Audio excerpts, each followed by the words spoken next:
경기도 부천시의 한 노인보호센터에서 나흘 만에 50여 명이 집단 감염돼 방역당국이 긴장하고 있습니다. 서울에서는 총 연습실과 관련한 확진자가 18명 발생했고 음식점에서도 확진이 잇따르는 등 일상 공간 곳곳에서 감염이 일어나고 있습니다. 취재기자 연결합니다. 홍민기 기자. 네, 경기도 부천의 노인보호시설에 나와 있습니다. 네, 노인보호시설에서 집단 감염이 나온 뒤로 확진자가 계속 늘고 있죠. 네, 그렇습니다. 지금 제가 나와 있는 이곳 노인보호센터와 관련된 누적 확진자는 모두 55명입니다. 어제 하루 3명의 확진자가 더 추가됐는데요. 이곳 종사자 1명과 그리고 확진자의 가족 그리고 접촉자가 각각 1명씩입니다. 지난 21일 80대 이용자 1명이 확진된 뒤 나흘 만에 이 정도로 감염 규모가 커진 건데요. 지금은 문이 굳게 닫혀 있고 폐쇄된 상태입니다. 확진자 대부분 70대에서 90대 사이 고령층인데 일부는 최근 코로나19 백신을 접종한 것으로 확인됐습니다. 지난 19일 이용자 30명과 직원 5명이 화이자 백신 1차 접종을 마쳤는데요. 나머지 19명은 아직 백신을 접종하지 않았습니다.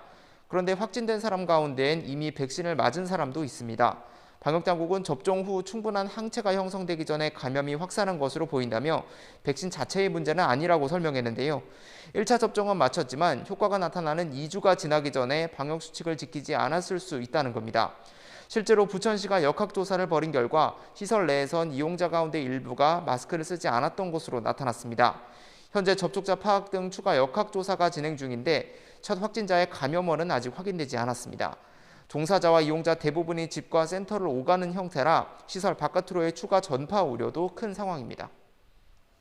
네, 수도권의 다른 곳에서도 집단 감염이 계속 이어지고 있다고요? 네, 그렇습니다. 먼저 서울에서는 댄스 연습실과 관련된 신규 집단 감염 사례가 나타났습니다. 다른 지역에서 온 수강생이 지난 21일 처음 확진됐는데 강사와 다른 수강생 또 이들의 지인까지 지금까지 모두 18명이 감염됐습니다. 서울 서초구에 있는 실내체육센터에선 관련 확진자가 어제 1명 추가되면서 모두 90명이 됐습니다. 지난달 26일 첫 확진자가 발생했는데 최초 확진자와 다른 이용자들이 운동 공간과 사우나를 함께 이용한 것으로 조사됐습니다. 음식점에서도 집단 감염이 잇따르고 있는데요. 서울 동대문구의 한 음식점과 관련해선 누적 확진자가 77명으로 늘었습니다. 서울 광진구와 경기도 하남시의 음식점에서도 각각 15명과 28명이 확진되는 등 일상 공간에서 감염이 잇따르고 있습니다. 지금까지 경기도 부천시 노인보호시설에서 YTN 홍민기입니다.